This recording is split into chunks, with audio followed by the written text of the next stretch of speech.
बिस्मिल्लाहिर्रहमानिर्रहीम अस्सलाम वालेकुम जी। कल हमने पढ़ा था कैपेसिटर के बारे में कि कैपेसिटर जो है वो चार्ज को स्टोर करने के लिए इस्तेमाल होता है और करंट को फिल्टर करने के लिए इस्तेमाल होता है। ठीक है, और हमने इसकी इकाई पढ़ी थी। कैपेसिटर की इकाई जो है वो फैरेड होती है। फैरेड जो है वो एक बड़ी इकाई है, इसलिए हम माइक्रो फैरेड, नैनो फैरेड और पीको फैरेड जो है उसको हम छोटी इकाइयों के तौर पे, कैपेसिटर की इकाइयों के तौर पे हम छोटी इकाइयाँ इस्तेमाल करते हैं। कैपेसिटर जो है वो दो धातु प्लेटों के ऊपर मुश्तमिल होता है, जिसके दरमियान में डाई इलेक्ट्रिक होता है, जो कि दोनों धातु प्लेटों को आपस में जुड़ने नहीं देता। ये कैपेसिटर की अलामत है। कैपेसिटर की जो इकसाम है, मेन इकसाम वो हमने आपको जो पढ़ाई थी, पॉलीस्टीरीन कैपेसिटर, पेपर कैपेसिटर और माइका कैपेसिटर। कैपेसिटर के दरमियान में डाई इलेक्ट्रिक पेपर का होगा तो paper capacitor, dielectric polystyrene का होगा तो पॉलीस्टीरीन कैपेसिटर, और डाई इलेक्ट्रिक अगर माइका होगा तो ये माइका कैपेसिटर कहलाएगा। ठीक है जी, तो ये पढ़ा था हमने कैपेसिटर। तो हमने बात की कैपेसिटर जो है वो चार्ज को स्टोर करने के लिए इस्तेमाल होता है। आज हम देखेंगे ये करंट को फिल्टर करने के लिए इस्तेमाल किस तरह से होता है जी। तो हमने बात की कि कैपेसिटर जो है वो चार्ज को स्टोर करने के लिए और करंट को फिल्टर करने के लिए इस्तेमाल होता है। तो अगर ये चार्ज को स्टोर करने के लिए इस्तेमाल होता है तो बैटरी में और कैपेसिटर में फिर क्या फ़र्क है? बैटरी जो है वो भी चार्ज को स्टोर करती है, कैपेसिटर भी चार्ज को स्टोर करता है। तो बैटरी की जगह पे क्या कैपेसिटर और कैपेसिटर की जगह पे क्या बैटरी इस्तेमाल हो सकती है? तो फ़र्क ये है कि जो बैटरी है वो चार्ज को स्टोर करने की एक बहुत बड़ी डिवाइस है। वो बहुत ज़्यादा मिकदार में चार्ज को स्टोर करती है, जिसका चार्ज जो है वो कंटिन्यूसली कई घंटों तक या कई दिनों तक जो है वो चल सकता है। लेकिन जो कैपेसिटर है वो चार्ज को सिर्फ एक लम्हे के लिए स्टोर करता है। ये इतना थोड़ा चार्ज स्टोर करता है कि इसको सर्किट में अगर आप लगाएं तो ये 1 सेकंड से भी थोड़े वक्त में डिस्चार्ज हो जाएगा। तो ये कैपेसिटर फिर इस्तेमाल क्यों किया जाता है? जब ये चार्ज को सिर्फ एक लम्हे के लिए स्टोर करता है तो फिर कैपेसिटर इस्तेमाल क्यों किया जाएगा?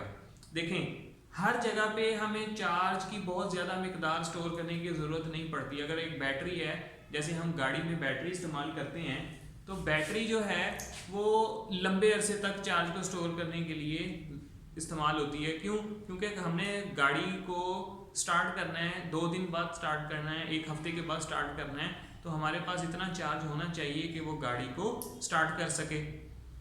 लेकिन कैपेसिटर जो है वो बहुत ही थोड़ा चार्ज स्टोर करता है और एक ही लम्हे में डिस्चार्ज हो जाता है। तो फिर इसका क्या फ़ायदा है? इसकी मिसाल बिल्कुल ऐसे ही है कि जैसे एक वाटर टैंक है, पानी का एक बहुत बड़ा टैंक है जिसमें पानी की बहुत ज़्यादा मिकदार स्टोर होती है, लेकिन एक उसके मुकाबले में सिर्फ एक गिलास है जिसमें पानी की बहुत थोड़ी मिकदार स्टोर हो सकती है। तो बैटरी के सामने कैपेसिटर जो है वो बिल्कुल ऐसे ही है, जैसे एक वाटर टैंक है, वो 50 गैलन का, 100 गैलन का वाटर टैंक है, उसके सामने पानी का एक गिलास। तो इसी तरह से कैपेसिटर जो है वो इतना कम चार्ज स्टोर करता है कि एक ही लम्हे में डिस्चार्ज हो जाता है। तो फिर हम इसको इस्तेमाल कहाँ पे करेंगे?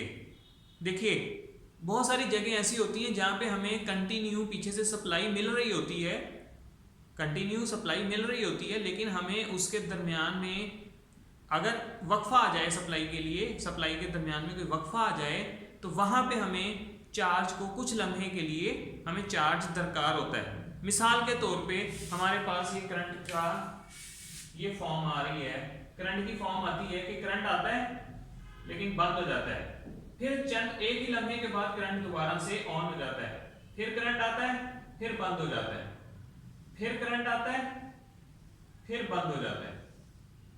तो ये एक वेव फॉर्म बनती है जब करंट में कंटिन्यू इंटरप्शन आ रही होती है। यहाँ पे फॉर एग्जांपल यहाँ पे हमारे पास 12 वोल्ट आ रहे हैं, यहाँ पे 0 वोल्ट आ रहे हैं, यहाँ पे फिर 12 वोल्ट, यहाँ पे 0 वोल्ट। ये एक करंट आ रहा है हमारे पास जिसमें इंटरप्शन आ रही है कि वो करंट दरमियान में कुछ लम्हे के लिए बंद हो जाता है। ठीक है, तो ये बार बार बंद होगा तो कोई भी चीज हम इसको चलाएंगे तो उसकी सप्लाई जो है वो क्या होगी? इंटरप्ट होगी, वो बार बार ऑन ऑफ होगी। तो अगर इस सप्लाई में, इस सर्किट में अगर हम कैपेसिटर लगा दें तो कैपेसिटर क्या करेगा? जब 12 वोल्ट का करंट आएगा तो कैपेसिटर क्या हो जाएगा? चार्ज हो जाएगा। कैपेसिटर अपना चार्ज स्टोर कर लेगा। जब 0 वोल्ट पे आएगा तो कैपेसिटर क्या करेगा? अपना चार्ज जो है वो खारिज करके ये गैप जो है इसको दे देगा। यहां पे कैपेसिटर चार्ज हुआ, यहां पे कैपेसिटर ने अपना चार्ज दे दिया, सप्लाई को दे दिया। तो जब करंट बंद हुआ, कैपेसिटर ने अपने अंदर जो चार्ज स्टोर किया था वो दे दिया।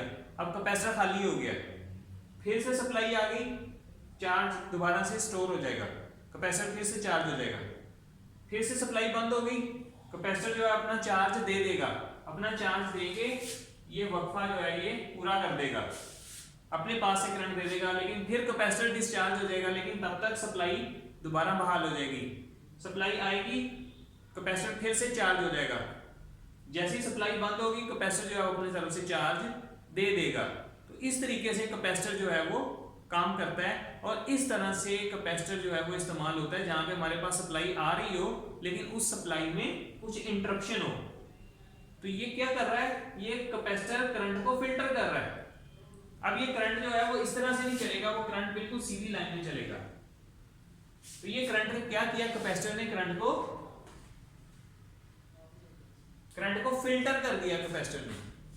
ठीक है जी, तो ये मतलब है करंट को फिल्टर करने का। अब इसकी मिसाल मैं आपको देता हूं।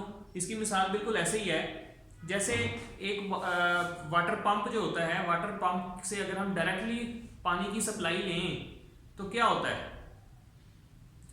अब पानी की सप्लाई जब पंप से डायरेक्ट आ रही होती है तो आपने देखा होगा उसके अंदर बहुत ज्यादा हवा आ रही होती है, पानी के साथ साथ बबल्स आ रहे होते हैं। अगर आप उसको गौर से देखें तो उसमें बबल्स होते हैं, बहुत ज्यादा हवा होती है, पानी के अंदर बहुत ज्यादा हवा होती है। तो पानी और हवा इकट्ठी आ रही होती है पंप में से, सिर्फ पानी नहीं आ रहा होता। अगर आप उसकी पानी के फ्लो को गौर से देखें तो उसके अंदर बहुत ज्यादा बबल्स होते हैं, झाग सी होती है। तो क्या मतलब है उस झाग का, कि वो पानी और हवा इकट्ठी आ रही है। तो हम क्या करते हैं, हम उस पानी को एक टैंक के अंदर स्टोर कर लेते हैं। जब टैंक के अंदर पानी स्टोर हो जाता है तो पानी अलग हो जाता है, हवा अलग हो जाती है, हवा ऊपर चली जाती है, पानी नीचे रह जाता है। तो फिर जब हम टैंक से सप्लाई लेते हैं तो वो हमें टैंक से क्या मिलता है, सिर्फ पानी। बात समझ गए। तो अब पंप के आगे हमने एक टैंक लगाया हवा और पानी को अलग करने के लिए। लेकिन अगर हमारा मकसद सिर्फ यहाँ पे पानी से हवा अलग करना हो, पानी को स्टोर करना मकसद ना हो, मकसद क्या हो, पानी से हवा को अलग करना, तो ये हमारे पास एक पंप है। फॉर एग्जांपल एक पानी का पंप है, जिसमें से पानी का हवा फ्लो आ रहा है, जिसमें से पानी और हवा जो है वो इकट्ठी आ रही है। इसके आगे अगर हम एक छोटा सा टैंक लगा दें, छोटा सा टैंक लगा दें जो कि 1 लीटर पानी भी स्टोर ना कर सकता हो, आधा लीटर या आधा लीटर से भी कम पानी स्टोर कर सकता हो, इतना छोटा सा टैंक लगाएं। तो इसमें अगर हम टैप लगाएं, इसके बाद अगर हम इसके आगे टैप लगाएं कोई, तो मुझे ये बताएंगे कि ये पानी जब इसके अंदर आएगा, ये पानी जब इस टैंक में आएगा और इस टैप को ओपन करेंगे तो इस टैप में से क्या हवा आएगी या पानी आएगा, या दोनों इकट्ठे आएंगे। अब ये पंप के आगे ये छोटा सा टैंक लगाने से फर्क ये पड़ेगा कि जितनी भी हवा होगी वो इस टैंक में आने के बाद हवा ऊपर आ जाएगी, हवा सारी ऊपर आ जाएगी, पानी नीचे हो जाएगा। अब जब टैप खोलेंगे तो टैप में से, टूटी में से सिर्फ और सिर्फ पानी आएगा, ना कि हवा आएगी। बात समझ गए। तो हम इस तरह छोटे से टैंक ने पानी में से हवा को अलग कर दिया। अब यहाँ पे हमारा मकसद क्या था, पानी और हवा को अलग अलग करना, यानी कि पानी को फिल्टर करना। यहाँ पे हमारा मकसद पानी को स्टोर करना नहीं था। तो यहाँ पे हमारा मकसद करंट को स्टोर करना नहीं है, करंट को स्टोर करना मकसद नहीं है। यहाँ पे हमारा मकसद है करंट को फिल्टर करना। तो हमने कैपेसिटर लगाया, कैपेसिटर यहाँ पे चार्ज हो जाता है और यहाँ पे आके अपना चार्ज दे देता है। ठीक है, यहाँ पे बैटरी भी लगा सकते हैं, लेकिन बैटरी जो है वो अपना मकसद, यहाँ पे हमारा मकसद तो पूरा हो जाएगा, लेकिन उसका वो इस्तेमाल ऐसे ही है जैसे यहाँ पे हमने पानी का पूरा 100 गैलन का टैंक लगा दिया, लेकिन जरूरत नहीं थी। यहाँ पे हमें बैटरी लगाने की जरूरत नहीं है, यहाँ हमारा कैपेसिटर लगाने से काम चल जाएगा। अब ये जरूरत पड़ती कहाँ पे है, ये इस्तेमाल कहाँ पे होता है, ये होता है इस्तेमाल जब हम एसी करंट को डीसी के अंदर कन्वर्ट करते हैं। ये हमारा एसी करंट है। एसी करंट को जब हमने डीसी में कन्वर्ट करना है, एसी करंट को जब डीसी में कन्वर्ट करना है तो एसी करंट में आपको पता है क्या होता है, करंट जो होता है अपनी वैल्यू कम ज्यादा भी कर रहा होता है और ऑन ऑफ भी हो रहा होता है। हर दफा वो क्या करता है, हर दफा अपनी जब साइन चेंज करता है तो करंट पहले जीरो पे जाता है, जीरो पे जाने के बाद फिर अपनी वैल्यू पे आता है, फिर उसके बाद जीरो पे आता है, फिर अपनी वैल्यू पे जाता है। जैसे 220 वोल्ट है अगर, तो 220 वोल्ट एसी में क्या होता है, जीरो से वो शुरू होता है, जीरो से 220 पे जाता है, फिर 220 से जीरो पे आ जाता है, फिर माइनस में चला जाता है, फिर जीरो पे आ जाता है, फिर जीरो से प्लस 220 पे जाता है, फिर जीरो पे आता है, फिर माइनस 220 पे जाता है, फिर जीरो पे आता है। तो बार बार करंट क्या हो रहा है, ऑफ हो रहा है। तो जब ऐसे करंट को हम डीसी में कन्वर्ट करते हैं तो वो मुकम्मल लगातार 220 वोल्ट डीसी करंट नहीं आता। वो कैसे आता है, वो इस तरह से आता है। 220 करंट आया, 220 वोल्ट आएंगे, ऑफ हो जाएंगे। यहां पे नजर आ रहा है, यहां पे देखिए 220 वोल्ट आएंगे, ऑफ हो जाएंगे, फिर 220 वोल्ट आएंगे, फिर ऑफ हो जाएंगे, फिर 220 वोल्ट आएंगे, फिर ऑफ हो जाएंगे। तो जब हम सिर्फ एसी करंट को डीसी करंट में तब्दील करते हैं, 220 वोल्ट एसी को जब हम डीसी में कन्वर्ट करते हैं तो वो इस फॉर्म में आएगा।